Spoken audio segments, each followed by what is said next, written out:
Hi everyone, welcome back. So in this video, I'm gonna share with you how to add the 20 moving average on TradingView. So just follow me and follow the steps. It's so easy and simple. So first of all, open TradingView, then go to indicators.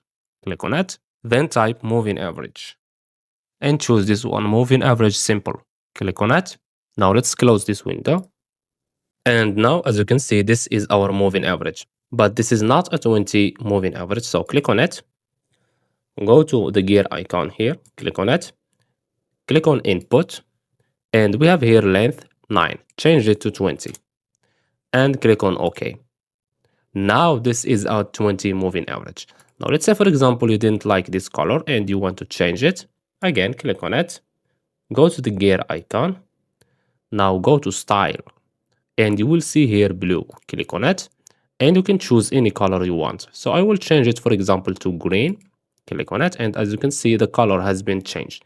Now if you want to make this moving average thicker, go to thickness and you can change it from here. Now click on OK, and as you can see this is our 20 moving average. And that's it. So I hope you found this video helpful. Don't forget to give us a like and subscribe. Thanks for watching and see you in the next one.